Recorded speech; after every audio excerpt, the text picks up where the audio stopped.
പുലർച്ചെ 4:30 ദാമോദരൻ മാഷ് ഉണർന്നു. പക്ഷികളുടെ കളകളാരവങ്ങൾക്ക് മുൻപേ അദ്ദേഹത്തിന്റെ ദിവസം തുടങ്ങിയിരുന്നു. അദ്ദേഹത്തിന്റെ വാർദ്ധക്യം കാലുകൾക്ക് വേഗത കുറച്ചെങ്കിലും മനസ്സെപ്പോഴും പരേതയായ ഗൗരിയോടൊപ്പം ചിട്ടപ്പെടുത്തിയ ദിനചര്യയിൽ ഉറച്ചുനിന്നു. നേർത്ത ഒരു വെളിച്ചം മുറിയിലെ ജനലിലൂടെ കടന്നുവന്നു. ദാമോദരൻ മാഷ് തന്റെ കസേരയിലിരുന്ന് പുറത്തേക്ക് നോക്കി. അടുക്കളയിൽ ഒരു ചായയുടെ മണം വന്നെങ്കിൽ എത്ര നന്നായിരുന്നു എന്ന് അദ്ദേഹം ഒരു നിമിഷം ആലോചിച്ചു. പക്ഷേ ആരും അദ്ദേഹത്തിനായി ചായ ഉണ്ടാക്കാനുണ്ടായിരുന്നില്ല. 5 മണിയോടെ അദ്ദേഹം മുറിയിൽ നിന്ന് പുറത്തിറങ്ങി. കസേരയിൽ ചാരിയിരിക്കുകയാണെന്ന് ദീപ പറഞ്ഞാൽ മതി, അവർക്കതെപ്പോഴും ഒരു പ്രശ്നമാണ്, അദ്ദേഹം മനസ്സിൽ പറഞ്ഞു. അതിനാൽ ആരെയും ബുദ്ധിമുട്ടിക്കാതെ അദ്ദേഹം സ്വയം അടുക്കളയിലേക്ക് നടന്നു. വെള്ളം തിളപ്പിക്കുന്നതിന്റെ നേർത്ത ശബ്ദം മാത്രം ആ നിശബ്ദമായ വീടിന് ജീവൻ നൽകി. തനിക്കുള്ള ചായ ഉണ്ടാക്കുന്നതിനിടയിൽ അദ്ദേഹം അറിയാതെ ഹരീഷിനും ദീപയ്ക്കും അമയ്ക്കുമായി 3 ഗ്ലാസുകൾ എടുത്തു. ഒരു പതിഞ്ഞ പുഞ്ചിരിയോടെ അദ്ദേഹം അവരെ ഓർത്തു.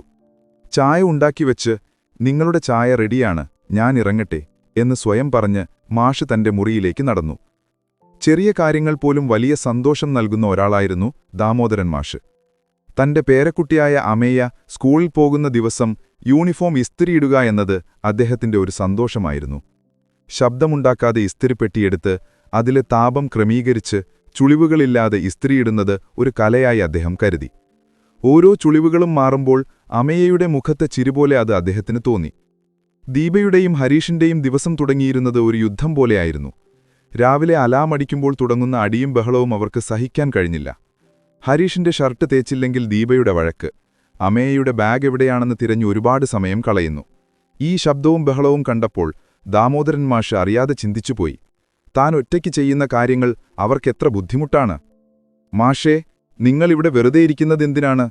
ഒരു ദിവസം ദീപ ചോദിച്ചു. നിങ്ങൾക്കെങ്കിലും സഹായിക്കാൻ കഴിഞ്ഞാൽ? ഈ ചോദ്യത്തിന് ദാമോദരൻ മാഷ് ഒന്നും പറഞ്ഞില്ല. അദ്ദേഹം ചിന്തിച്ചു, ഞാൻ വെറുതെ ഇരിക്കുകയാണെന്ന് ആരും കരുതരുത്, ഞാൻ ചെയ്യുന്നതാരും കാണുന്നില്ല. അദ്ദേഹത്തിന്റെ ജീവിതം ഒരു വലിയ ഭാരമായിരുന്നു. ആരുടെയും സഹായമില്ലാതെ എല്ലാം ഒറ്റയെ ചെയ്യുന്നതിന്റെ ഭാരം. അദ്ദേഹം ആരുടെയും കണ്ണിൽപ്പെടാൻ ഇഷ്ടപ്പെട്ടില്ല. ഒരു ചെറിയ മനുഷ്യനെപ്പോലെ ഈ വീട്ടിൽ അദ്ദേഹത്തിന് സ്വന്തമായൊരു സ്ഥാനമില്ല. രാത്രി വൈകിയപ്പോൾ വീട് ശാന്തമായി. എല്ലാ ശബ്ദങ്ങളും നിലച്ചപ്പോൾ ദാമോദരൻ മാഷ് തന്റെ മുറിയിലേക്ക് മടങ്ങിവന്നു. മുറിയിലെ ചെറിയ മേശപ്പുറത്ത് ചിരിക്കുന്ന ഗൗരിയുടെ ഒരു ഫോട്ടോ ഫ്രെയിം വെച്ചിരുന്നു. ആ വീടിന്റെ ഓരോ കോണിലും ഗൗരിയുടെ ഓർമ്മകൾ നിറഞ്ഞു നിന്നു. അവരുടെ ചിരി, പാചകത്തിന്റെ മണം, ഗൗരിയുടെ കൈകൾ കൊണ്ട് വീട്ടിലെ സാധനങ്ങൾ അടുക്കിവച്ചിരുന്ന രീതി എല്ലാം ഇപ്പോഴും അദ്ദേഹത്തിന്റെ മനസ്സിലുണ്ട്. ദാമോദരൻ മാഷ് ആ ഫോട്ടോ ഫ്രെയിം കയ്യിലെടുത്തു. ഗൗരിയുടെ കണ്ണുകളിലെ തിളക്കം ഇപ്പോഴും അദ്ദേഹത്തിന്റെ ഹൃദയത്തിൽ ഒരു നനവായി പടർന്നു. ഗൗരി, നീ ഉണ്ടായിരുന്നെങ്കിൽ എന്നെ മനസ്സിലാക്കാൻ ഒരാളെങ്കിലും ഉണ്ടായിരുന്നേനെ, അദ്ദേഹം മനസ്സിൽ പറഞ്ഞു. ആ വാക്കുകൾ ചുമരുകളിൽ തട്ടി പ്രതിധ്വനിച്ചില്ല.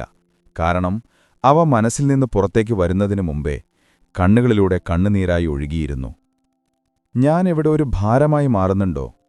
അദ്ദേഹം ഫോട്ടോയിലേക്ക് നോക്കി ചോദിച്ചു. ഇവർക്കെനിക്കിവിടെ ആവശ്യമില്ലെന്ന് തോന്നുന്നു. ഞാൻ വെറുതെയിരിക്കുന്നു, ഒരു ഉപകാരവുമില്ലാത്ത ആളാണ് എന്നെല്ലാം പറയുന്നു. അദ്ദേഹം തന്റെ വിരലുകൾ കൊണ്ട് ഫോട്ടോയിൽ പതിയെ തഴുകി. നിനക്കറിയാമായിരുന്നല്ലോ, എനിക്കാരെയും ബുദ്ധിമുട്ടിക്കുന്നത് ഇഷ്ടമല്ലെന്ന്. എന്റെ എല്ലാ കാര്യങ്ങളും ഞാൻ ഒറ്റയ്ക്ക് ചെയ്യാൻ ശ്രമിക്കും. പക്ഷേ ഇതിവരാരും മനസ്സിലാക്കുന്നില്ല. നീ ഉണ്ടായിരുന്നപ്പോൾ എനിക്കൊരു കൂട്ടുണ്ടായിരുന്നു. നമ്മൾ രണ്ടാളും മാത്രമായിരുന്നെങ്കിലും നമ്മുടെ ലോകം എത്ര വലുതായിരുന്നു. ഗൗരിയുമായുള്ള പഴയകാലത്തെ ചെറിയ ചെറിയ കാര്യങ്ങൾ പോലും അദ്ദേഹത്തിന് ഓർമ്മ വന്നു. ഗൗരിയുടെ പാട്ട്, മഴ പെയ്യുമ്പോൾ അവരൊരുമിച്ച് ചായ കുടിച്ചിരുന്നത്, സ്കൂൾ അവധിക്ക് കുട്ടികൾ വീട്ടിൽ വരുമ്പോൾ ഉണ്ടാക്കിയിരുന്ന ആഹാരങ്ങൾ, ഓരോ ഓർമ്മയും ഓരോ മുറിവായി അദ്ദേഹത്തിന്റെ ഹൃദയത്തെ വേട്ടയാടി. ഈ വീട് പണിതത് ഞാൻ മാത്രമായിരുന്നില്ല, നീയും ഉണ്ടായിരുന്നു. നമ്മൾ ഒരുമിച്ചുണ്ടാക്കിയ ഈ വീട്ടിൽ ഇന്ന് ഞാൻ ഒറ്റയ്ക്കാണ്. ദാമോദരൻ മാഷിന്റെ കണ്ണുകൾ ഗൗരിയുടെ ഫോട്ടോയിലേക്ക് നോക്കി. അവിടെ സന്തോഷവും സമാധാനവും നിറഞ്ഞിരുന്നു. പക്ഷേ ഇന്ന് അദ്ദേഹത്തിന്റെ കണ്ണുകളിൽ ആ 2 വികാരങ്ങളും ഉണ്ടായിരുന്നില്ല.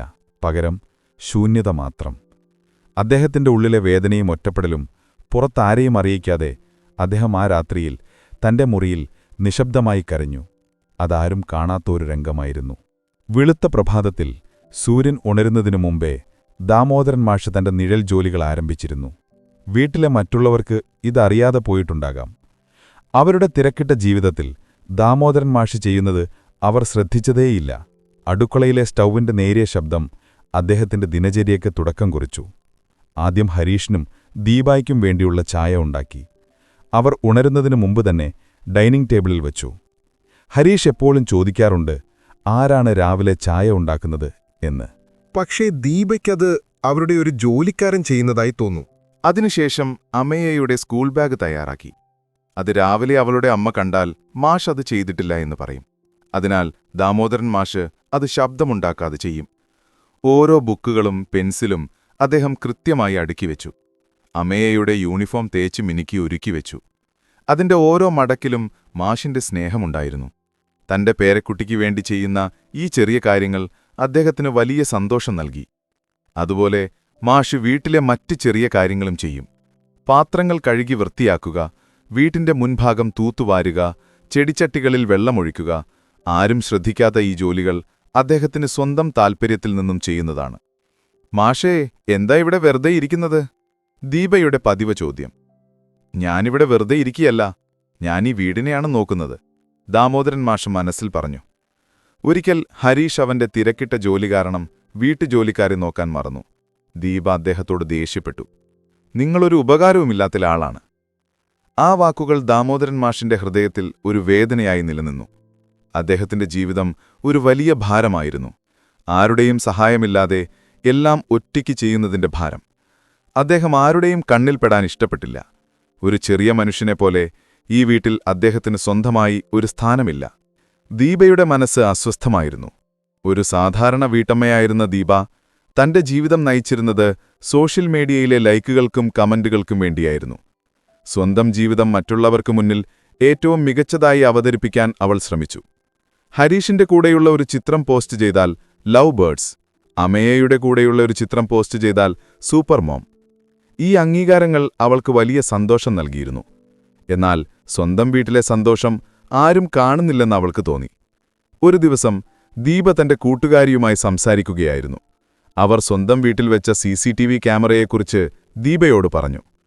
നിങ്ങൾക്കെങ്കിലും നിങ്ങളുടെ വീട്ടിൽ എന്തു നടക്കുന്നുണ്ടെന്ന് അറിയാമല്ലോ, അവൾ പറഞ്ഞു. ഇത് കേട്ടപ്പോൾ ദീപ ഒരു നിമിഷം ചിന്തിച്ചു. അവൾക്കും വീട്ടിലൊരു CCTV ക്യാമറ വയ്ക്കാൻ ആഗ്രഹം തോന്നി. ഇത് നല്ലൊരു കാര്യമാണ്, ദീപ മനസ്സിൽ പറഞ്ഞു. എനിക്കെന്റെ വീട്ടിൽ എന്തു നടക്കുന്നുണ്ടെന്ന് കാണാൻ കഴിയും. ആരും അറിയാതെ ദീപ വീടിനുള്ളിലൊരു CCTV ക്യാമറ സ്ഥാപിച്ചു. തുടക്കത്തിൽ അവൾക്ക് വലിയ ആവേശമുണ്ടായിരുന്നു. സ്വന്തം വീട്ടിലെ കാര്യങ്ങൾ രഹസ്യമായി കാണുന്നത് ഒരു ഗെയിം കളിക്കുന്നതുപോലെ അവൾക്ക് തോന്നി. ആദ്യ ദിവസങ്ങളിൽ കണ്ട കാര്യങ്ങൾ അവളെ ഞെട്ടിച്ചു. രാവിലെ എഴുന്നേറ്റ് വരുമ്പോൾ ഡൈനിങ് ടേബിളിലിരിക്കുന്ന ചായ താൻ അറിയാതെ ആരാണ് ഉണ്ടാക്കുന്നതെന്ന് അവൾ ചിന്തിച്ചു. CCTV ദൃശ്യങ്ങൾ കണ്ടപ്പോൾ അവൾ കണ്ടത് പുലർച്ചെ എഴുന്നേറ്റ് വീട്ടുജോലികൾ ചെയ്ത ശേഷം ദാമോദരൻ മാഷിനെയാണ്. താൻ ഉറങ്ങിയിരിക്കുന്ന സമയത്തും അദ്ദേഹം ഈ വീട്ടിൽ ഉറങ്ങാതിരിക്കുന്നതിന്റെ കാരണം അവൾക്ക് മനസ്സിലായി. എന്താ മാഷിവിടെ വെറുതെ ഇരിക്കുന്നത് എന്നവൾ ചോദിച്ചപ്പോൾ എല്ലാം അദ്ദേഹം ചിന്തിച്ചിരുന്നത് താൻ ചെയ്യുന്നതൊന്നും അവർ കാണുന്നില്ലല്ലോ എന്നായിരുന്നു. ദീപയുടെ മനസ്സിൽ വലിയൊരു മാറ്റം വരുത്താൻ ഈയൊരു കാഴ്ചയ്ക്ക് കഴിഞ്ഞു. ഒരു ദിവസം അവൾ ക്യാമറയിലൂടെ കണ്ടത് ഒരു നടുക്കുന്ന കാഴ്ചയായിരുന്നു. പുലർച്ചെ എഴുന്നേറ്റ് വീട്ടുജോലികൾ ചെയ്ത ശേഷം ദാമോദരൻ മാഷ് തന്റെ മുറിയിൽ ഒറ്റയ്ക്കിരുന്ന് കരയുകയായിരുന്നു. ഗൗരി, നീ ഉണ്ടായിരുന്നെങ്കിൽ എന്നെ മനസ്സിലാക്കാൻ ഒരാളെങ്കിലും ഉണ്ടായിരുന്നേനെ എന്ന വാക്കുകൾ ചുമരുകളിൽ തട്ടി പ്രതിധ്വനിച്ചു. ഈ കാഴ്ച കണ്ടപ്പോൾ ദീപയുടെ ഹൃദയം വേദനിച്ചു. താൻ എപ്പോഴും വേദനിപ്പിച്ച ഈ മനുഷ്യൻ ഉള്ളിൽ എത്രമാത്രം ഒറ്റപ്പെടൽ അനുഭവിക്കുന്നുണ്ടെന്ന് അവൾക്ക് മനസ്സിലായി. അവൾ തന്റെ പ്രവൃത്തികളിലൂടെ സ്നേഹവും ബഹുമാനവും പ്രകടിപ്പിക്കാൻ തുടങ്ങി. ദീപയുടെ ഹൃദയത്തിൽ ദാമോദരൻ മാഷുണ്ടാക്കിയ വേദന ഒരു വലിയ കടലായി മാറി. അവൾക്ക് കുറ്റബോധം സഹിക്കാനായില്ല. താൻ എപ്പോഴും വേദനിപ്പിച്ച ഈ മനുഷ്യൻ എത്രമാത്രം ഒറ്റപ്പെടൽ അനുഭവിക്കുന്നുണ്ടെന്ന് അവൾ തിരിച്ചറിഞ്ഞു. വാക്കുകളിലൂടെ മാപ്പു ചോദിക്കാൻ അവൾക്ക് കഴിഞ്ഞില്ല. പക്ഷേ അവൾ തന്റെ പ്രവൃത്തികളിലൂടെ സ്നേഹവും ബഹുമാനവും പ്രകടിപ്പിക്കാൻ തുടങ്ങി. ആദ്യത്തെ മാറ്റം അമേയയിലാണ് കണ്ടത്. ദീപ അമേയയെ ദാമോദരൻ മാഷിനോട് നന്ദി പറയാൻ പഠിപ്പിച്ചു. മുത്തച്ഛ, thank you for the tea and thank you for the uniform എന്ന് അമേയ പറയുമ്പോൾ ദാമോദരൻ മാഷ് അത്ഭുതപ്പെട്ടു. തന്റെ പ്രവൃത്തികൾ ആരും ശ്രദ്ധിക്കുന്നില്ലെന്ന് കരുതിയ അദ്ദേഹത്തിന് ഇത് വലിയ സന്തോഷം നൽകി. ഒരു ദിവസം ദാമോദരൻ മാഷിന് ചെറിയ ആരോഗ്യ പ്രശ്നമുണ്ടായി. അദ്ദേഹം മകനെയോ മരുമകളെയോ ബുദ്ധിമുട്ടിക്കാതെ സ്വയം ഡോക്ടറെ വിളിച്ചു. ഹോസ്പിറ്റലിൽ എത്തിയപ്പോൾ അദ്ദേഹം തന്റെ വേദന ആരോടും പറയാൻ ഇഷ്ടപ്പെട്ടില്ല. അപ്പോഴാണ് ദീപ അവിടെ എത്തിയത്. തന്നെ ബുദ്ധിമുട്ടിക്കാതിരിക്കാൻ സ്വന്തം വേദന പോലും ഒറ്റയ്ക്ക് സഹിക്കുന്ന ദാമോദരൻ മാഷിന്റെ കൈകളിൽ പിടിച്ച് അവൾ പൊട്ടിക്കരഞ്ഞു. ഇനിയെല്ലാം മാറും മാഷേ എന്നവൾ പറഞ്ഞു. ദാമോദരൻ മാഷിന്റെ കണ്ണുകൾ അത്ഭുതത്താൽ നിറഞ്ഞു. ഈ വാക്കുകൾക്കു വേണ്ടി അദ്ദേഹം ഒരുപാട് കാലം കാത്തിരുന്നേനെ. നീ എന്തിനാ കരയുന്നത് മോളെ എന്ന് അദ്ദേഹം ചോദിച്ചു. എനിക്കിപ്പോഴെല്ലാം മനസ്സിലായി മാഷേ എന്നവൾ പറഞ്ഞു. ദീപ ഗൗരിയമ്മയുടെ ഡയറിക്കുറിപ്പിലെ ഒരു പേജ് ദാമോദരൻ മാഷിന്റെ ഫോട്ടോ ഫ്രെയിമിന് താഴെ വച്ചു. അതിൽ, ഞാൻ ഇല്ലാതെയാകുമ്പോൾ അദ്ദേഹത്തെ ഒറ്റയ്ക്കാക്കരുത്. അദ്ദേഹം പറയില്ല, പക്ഷെ എല്ലാം അനുഭവിക്കും എന്നെഴുതിയിരുന്നു. ആ കുറിപ്പ് കണ്ടപ്പോൾ ദാമോദരൻ മാഷിന്റെ കണ്ണുകൾ നിറഞ്ഞു. ദീപ പിന്നീട് സ്കൂളിൽ വെച്ച് കുടുംബത്തിലെ ഏറ്റവും മൂല്യവത്തായ അംഗം എന്ന അവാർഡിന് ദാമോദരൻ മാഷിന്റെ പേര് നിർദ്ദേശിച്ചു. ഒരു ചെറിയ കുടുംബ ഒത്തുചേരലിൽ താൻ ലൈക്കുകളും കമന്റുകളും നോക്കി അംഗീകാരം തേടുമ്പോൾ യാതൊരു അംഗീകാരവും ആവശ്യമില്ലാതെ ബന്ധങ്ങൾക്കായി ജീവിക്കുന്ന ആളാണ് മാഷ് എന്ന് ദീപ എല്ലാവരോടും പറഞ്ഞു. ദീപയുടെ ഉള്ളിൽ വലിയൊരു മാറ്റം സംഭവിച്ചു. സോഷ്യൽ മീഡിയയിലെ അംഗീകാരങ്ങളെക്കാൾ വിലയേറിയതാണ് തന്റെ വീട്ടിലെ നിശബ്ദമായ സ്നേഹവും കരുതലുമെന്ന് അവൾ തിരിച്ചറിഞ്ഞു. ദാമോദരൻ മാഷ് ജീവിതം കൊണ്ട് പഠിപ്പിച്ച ആ പാഠത്തിന് ഒരു ദൃശ്യരൂപം നൽകാൻ അവൾ ആഗ്രഹിച്ചു. ഒരു ദിവസം അവളൊരു ബോർഡ് നിർമ്മാതാവിനെ വിളിച്ച് ഒരു ബോർഡ് നിർമ്മിക്കാൻ ആവശ്യപ്പെട്ടു. നീലാംബരി വീട് ഫൗണ്ടേഷൻ, ദാമോദരൻ മാഷ് എന്ന് അതിൽ മനോഹരമായി കൊത്തിവെച്ചു. അടുത്ത ദിവസം ഹരീഷും അമേയും ദാമോദരൻ മാഷും അവളും പുറത്തുനിന്ന് വീട്ടിലേക്ക് മടങ്ങിയെത്തിയപ്പോൾ വീടിന്റെ മുൻഭാഗത്ത് തിളങ്ങുന്ന ആ ബോർഡ് എല്ലാവരുടെയും ശ്രദ്ധ ആകർഷിച്ചു. അമയെ ഓടിച്ചെന്ന് ബോർഡിൽ തൊട്ടുനോക്കി. അമ്മേ, ഇത് ആരു വെച്ചതാ? അവൾ അത്ഭുതത്തോടെ ചോദിച്ചു. ഹരീഷ് അമ്പരപ്പോടെ ദീപയെ നോക്കി. അവന്റെ കണ്ണുകളിൽ ചോദ്യങ്ങളുണ്ടായിരുന്നു. ദാമോദരൻ മാഷ് ആ ബോർഡിലേക്ക് ഒരു നിമിഷം നോക്കി നിന്നു. അദ്ദേഹത്തിന്റെ കണ്ണുകൾ ഈറനണിഞ്ഞു. അവാർഡുകൾക്കോ പ്രശംസകൾക്കോ വേണ്ടി ആഗ്രഹിക്കാത്ത ഒരാളായിരുന്നു അദ്ദേഹം. എന്നാൽ ഈ ബോർഡ് അദ്ദേഹത്തിന്റെ ഹൃദയത്തെ സ്പർശിച്ചു. ദീപ ദാമോദരൻ മാഷിന്റെ അടുത്തേക്ക് ചെന്ന് അദ്ദേഹത്തിന്റെ കൈകളിൽ പിടിച്ചു. മാഷേ, ഞാനീ ബോർഡ് വെച്ചത് ഈ വീടിന്റെ അടിത്തറയെക്കുറിച്ച് എല്ലാവരെയും ഓർമ്മിപ്പിക്കാനാണ്, അവൾ പറഞ്ഞു. നമ്മൾ പുറമേക്ക് കാണുന്ന ഭംഗിയുള്ള വീടിന്റെ അടിത്തറ ആരും കാണാത്തതും എന്നാൽ ഏറ്റവും പ്രധാനപ്പെട്ടതുമാണ്. അത് മാഷാണ്. ഈ വീടിന്റെ എല്ലാ സന്തോഷങ്ങളുടെയും സ്നേഹത്തിന്റെയും അടിത്തറ. ആ നിമിഷം ദാമോദരൻ മാഷിന്റെ കണ്ണുകളിൽ നിന്ന് ഒരു തുള്ളി കണ്ണുനീർ താഴേക്ക് വീണു. അദ്ദേഹം അത് മറച്ചുപിടിക്കാൻ ശ്രമിച്ചില്ല. വർഷങ്ങളോളം ഹൃദയത്തിൽ സൂക്ഷിച്ച വേദനയും ഒറ്റപ്പെടലും ആ വാക്കുകളിൽ അലിഞ്ഞുപോയി. അദ്ദേഹം തന്റെ മരുമകളെ ചേർത്തുപിടിച്ചു. നന്ദി മോളെ, അദ്ദേഹം ഇടറിയ ശബ്ദത്തിൽ പറഞ്ഞു. ദീപയുടെ ഉള്ളിലെ മാറ്റം ആ വീടിന്റെ അന്തരീക്ഷത്തെ തന്നെ മാറ്റിമറിച്ചു. അവിടെയുണ്ടായിരുന്ന ഏകാന്തത ഇല്ലാതായി. വർഷങ്ങൾ കടന്നുപോയി. ദാമോദരൻ മാഷ് ജീവിതം തിരിച്ചുപിടിച്ചു. ദീപയുടെയും ഹരീഷിന്റെയും സ്നേഹവും ബഹുമാനവും അദ്ദേഹത്തിന്റെ ജീവിതത്തെ കൂടുതൽ സന്തോഷമുള്ളതാക്കി. അമയെ വളർന്ന് ഒരു വലിയ കുട്ടിയായി. എല്ലാ ദിവസവും സ്കൂളിലേക്ക് പോകും മുമ്പ് അവൾ മുത്തച്ഛന്റെ കൈകളിൽ ചുംബിക്കുമായിരുന്നു. ഒരു ദിവസം ദാമോദരൻ മാഷ് മരിച്ചു. ആ വീട്ടിൽ സങ്കടം നിറഞ്ഞു. പക്ഷേ അത് പഴയപോലെ ഒരു സങ്കടമായിരുന്നില്ല. സ്നേഹവും ബഹുമാനവും പങ്കുവച്ച വലിയൊരു ജീവിതത്തിന്റെ പൂർത്തീകരണമായിരുന്നു ആ മരണം. ദാമോദരൻ മാഷിന്റെ മുറിയിൽ ഗൗരിയുടെ ചിത്രത്തിന് താഴെ വെച്ച ഡയറിക്കുറിപ്പ് ആ വീട്ടിൽ അദ്ദേഹത്തിന്റെ ഓർമ്മയായി അവശേഷിച്ചു.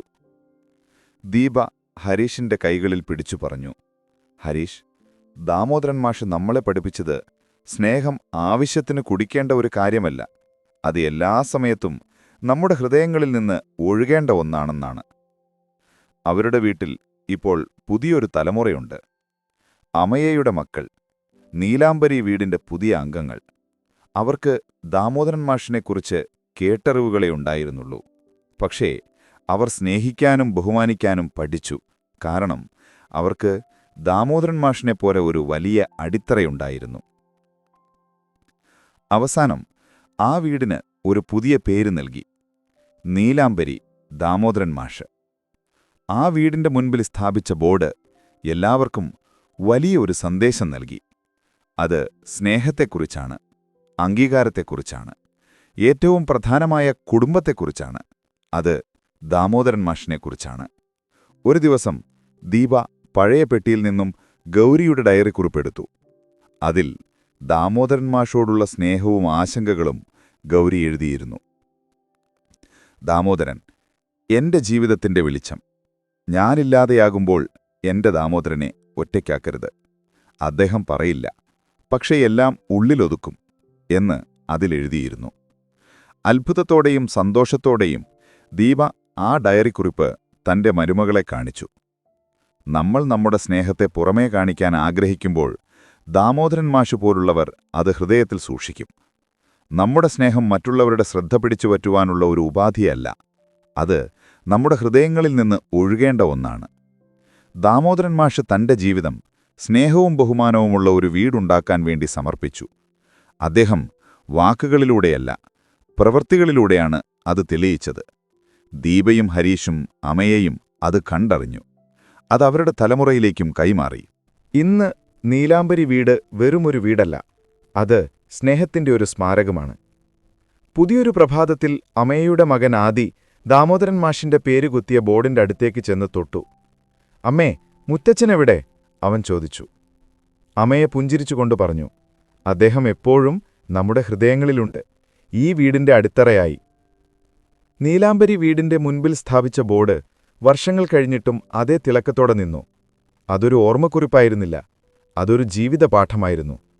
അമയയുടെ മക്കളായ ആദിയും അന്നയും മുത്തച്ഛനെ കണ്ടിട്ടില്ലെങ്കിലും അദ്ദേഹത്തെക്കുറിച്ച് കേട്ട കഥകളിലൂടെ അവരറിയാതെ ദാമോദരൻ മാഷിന്റെ സ്നേഹത്തിന്റെ തണലിൽ വളർന്നു.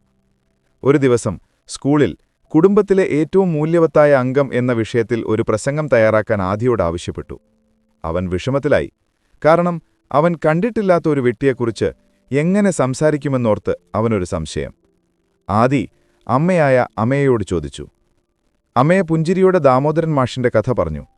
ആരും കാണാതെ നിശബ്ദമായി വീട്ടിലെ കാര്യങ്ങൾ ചെയ്യുന്ന അദ്ദേഹത്തിന്റെ കരുതലിനെക്കുറിച്ചും ഗൗരിയുടെ ഡയറിക്കുറിപ്പിനെക്കുറിച്ചും ദീപയുടെ മനസ്സിന്റെ മാറ്റത്തെക്കുറിച്ചും അവൾ വിശദീകരിച്ചു. ഏറ്റവും അവസാനം അവൾ ആദിയോട് ദാമോദരൻ മാഷ് തന്റെ ജീവിതം കൊണ്ട് അവർക്ക് കാണിച്ചുകൊടുത്ത സ്നേഹത്തിന്റെ പാതയെക്കുറിച്ച് പറഞ്ഞു. അടുത്ത ദിവസം ആദി സ്കൂളിൽ പ്രസംഗം അവതരിപ്പിച്ചു. നിശബ്ദമായി സ്നേഹിക്കുന്നൊരു മുത്തച്ഛൻ എന്നായിരുന്നു അവന്റെ പ്രസംഗത്തിന്റെ തലക്കെട്ട്. അവൻ മുത്തച്ഛനെ നേരിട്ട് കണ്ടിട്ടില്ലെങ്കിലും അവന്റെ വാക്കുകൾ കേട്ടപ്പോൾ എല്ലാവർക്കും ആ മനുഷ്യന്റെ മഹത്വം മനസ്സിലായി. അവൻ പറഞ്ഞു, ഞാൻ കണ്ടിട്ടില്ലാത്ത എന്റെ മുത്തച്ഛനാണ് എന്റെ ഹൃദയത്തിൽ ഏറ്റവും വലിയ സ്വാധീനം ചെലുത്തിയ വ്യക്തി. കാരണം അദ്ദേഹം സ്നേഹത്തെ ഒരു പ്രവൃത്തിയായി പഠിപ്പിച്ചു, ഒരു വാക്കായിട്ടല്ല. നിങ്ങൾ സ്നേഹിക്കുന്നവരെ അംഗീകരിക്കുക, അവർ നിശബ്ദരാണെങ്കിൽ പോലും. കാരണം നമ്മുടെ ജീവിതത്തിൽ ചിലർ അടിത്തറ പോലെയാണ്. അവരെ കാണാൻ കഴിഞ്ഞില്ലെങ്കിലും അവരുടെ സാന്നിധ്യം നമുക്ക് ചുറ്റുമുള്ള ലോകത്തെ താങ്ങി നിർത്തുന്നു എന്ന് ആദി പറഞ്ഞു. ആദിയുടെ പ്രസംഗം കേട്ട് നിറഞ്ഞ മനസ്സോടെ അമയയും ദീപയും ഹരീഷും അവനെ ചേർത്തുപിടിച്ചു. ദാമോദരൻ മാഷ് അവരെ പഠിപ്പിച്ച സ്നേഹം തലമുറകളിലേക്ക് കൈമാറുകയായിരുന്നു. നീലാംബരി വീട് ഇപ്പോഴും ഒരു സാധാരണ വീടല്ല, അതൊരു പാഠശാലയാണ്. സ്നേഹത്തിന്റെയും ത്യാഗത്തിന്റെയും ബഹുമാനത്തിന്റെയും പാഠങ്ങൾ പഠിപ്പിക്കുന്ന ഒരു പാഠശാല. കാലം വീണ്ടും ഉരുണ്ടു മുന്നോട്ടുപോയി. നീലാംബരി വീടിന്റെ മുൻപിൽ സ്ഥാപിച്ച ബോർഡ് അപ്പോഴും അവിടെ തന്നെ ഉണ്ടായിരുന്നു. മഴയും വെയിലുമേറ്റ അക്ഷരങ്ങൾ മങ്ങിയിരുന്നെങ്കിലും അതിന്റെ പ്രസക്തി കുറഞ്ഞിരുന്നില്ല. അമയുടെ മകനായ ആദി ഇപ്പോൾ ഒരു വലിയ മനുഷ്യനായി. സ്വന്തം കുടുംബവും ജോലിയുമായി തിരക്കിട്ട ജീവിതം നയിക്കുന്നു. അവന്റെ മകനായ അർജുൻ അവന്റെ മുത്തച്ഛനായ ദാമോദരൻ മാഷിനെപ്പോലെ ശാന്തനും ബുദ്ധിമാനുമായിരുന്നു. പക്ഷേ ആധുനിക ലോകത്തിന്റെ സ്വാധീനം അവനെ ഒരുപാട് മാറ്റി. അർജുൻ തന്റെ എല്ലാ പ്രവൃത്തികൾക്കും അംഗീകാരം തേടി. അത് സോഷ്യൽ മീഡിയയിലെ ലൈക്കുകളോ കമന്റുകളോ ആകാം. ഒരു ദിവസം സ്കൂളിലെ ഒരു പ്രോജക്റ്റിന്റെ ഭാഗമായി അർജുൻ ഒരു വൃദ്ധസദനത്തിൽ സന്ദർശനം നടത്തി. അവൻ ആ സന്ദർശനത്തിന്റെ ചിത്രങ്ങൾ മൊബൈൽ ഫോണിൽ പകർത്തി. അത് സോഷ്യൽ മീഡിയയിൽ പോസ്റ്റ് ചെയ്തു. സമൂഹസേവനം എന്ന തലക്കെട്ട് നൽകി അവൻ ലൈക്കുകൾക്ക് വേണ്ടി ആകാംക്ഷയോടെ കാത്തിരുന്നു. അർജുന്റെ ആഗ്രഹം പോലെ ചിത്രങ്ങൾ വൈറലായി. അവന് അഭിനന്ദന പ്രവാഹങ്ങൾ ലഭിച്ചു. അത് കണ്ടപ്പോൾ ആദിക്കൊരുതരം സങ്കടം തോന്നി. മുത്തച്ഛൻ ഒരിക്കലും ഇങ്ങനെയായിരുന്നില്ല. മുത്തച്ഛന്റെ കാര്യങ്ങൾ ആരും അറിയാതെയാണ് അദ്ദേഹം ചെയ്തിരുന്നത്. ആദി അർജുനെ തന്റെ അടുത്തേക്ക് വിളിച്ചു. മോനെ, നിനക്കറിയാമോ ഈ വീടിന്റെ പേര് നീലാംബരി വീട് ഫൗണ്ടേഷൻ ദാമോദരൻ മാഷ് എന്നാക്കിയത് എന്തിനാണെന്ന്? അറിയില്ല അച്ഛാ, അർജുൻ പറഞ്ഞു. ആദി അർജുനെ ആ ബോർഡിന്റെ അടുത്തേക്ക് കൂട്ടിക്കൊണ്ടുപോയി. ഈ പേരിവിടെ വന്നത് എന്റെ മുത്തച്ഛൻ ചെയ്ത വലിയ കാര്യങ്ങൾ കാരണമാണ്. അദ്ദേഹം ആരും അറിയാതെ വീട്ടിൽ എല്ലാവർക്കും വേണ്ടി ജോലി ചെയ്തു. ആരും കാണാതെ എല്ലാവരെയും സ്നേഹിച്ചു. പക്ഷെ അദ്ദേഹം അതൊന്നും ആരുടെ അടുത്തും പറഞ്ഞില്ല. അദ്ദേഹം പ്രശസ്തിക്കു വേണ്ടി ഒന്നും ചെയ്തില്ല, സ്നേഹം ആവശ്യമുണ്ടായിട്ടുപോലും. ആദിയുടെ വാക്കുകൾ കേട്ട് അർജുൻ മിഴിച്ചു നിന്നു. പക്ഷെ എന്തുകൊണ്ടാണ് ആരും കാണാത്ത സ്നേഹം അച്ഛൻ ഇത്ര വലുതായി കരുതുന്നത്? കാരണം നമ്മൾ സമൂഹത്തിൽ കാണുന്ന സ്നേഹത്തിന് പലപ്പോഴും ഒരു മറയുണ്ട്, അതൊരാവശ്യമാണ്. പക്ഷെ ഒരു മനുഷ്യൻ ആരും കാണാതെ യാതൊരു പ്രതിഫലവും ആഗ്രഹിക്കാതെ സ്നേഹിക്കുമ്പോഴാണ് അത് യഥാർത്ഥ സ്നേഹമാകുന്നത്. അത് ഈ വീടിന്റെ അടിത്തറയാണ്. അർജുൻ തന്റെ മുത്തച്ഛനെക്കുറിച്ചുള്ള കഥകൾ കേട്ടപ്പോൾ അവന്റെ കണ്ണുകൾ നിറഞ്ഞു. അവൻ വീട്ടിലേക്ക് മടങ്ങി. സോഷ്യൽ മീഡിയയിൽ പോസ്റ്റ് ചെയ്ത ചിത്രങ്ങൾ ഡിലീറ്റ് ചെയ്തു. അടുത്ത ദിവസം അവനൊരു വൃദ്ധസദനത്തിലേക്ക് പോയി. അവരറിയാതെ അവർക്കാവശ്യമായ ഭക്ഷണവും മരുന്നും വാങ്ങിക്കൊടുത്തു. അവനൊന്നും ആരോടും പറഞ്ഞില്ല, അതിന്റെ ചിത്രങ്ങളും എടുത്തില്ല. അവന്റെ ഹൃദയത്തിൽ ആദ്യമായൊരു സന്തോഷം നിറഞ്ഞു. നീലാംബരി വീടിന്റെ മുൻപിൽ നിൽക്കുമ്പോൾ അവൻ ബോർഡിന്റെ മങ്ങിയ അക്ഷരങ്ങളിലേക്ക് നോക്കി. ആ ബോർഡിലെ വെളിച്ചം ഇപ്പോൾ അവന്റെ ഹൃദയത്തിലാണെന്ന് അവൻ മനസ്സിലാക്കി. ദാമോദരൻ മാഷ് കത്തിച്ച ആ വെളിച്ചം തലമുറകളിലേക്ക് കൈമാറുകയായിരുന്നു.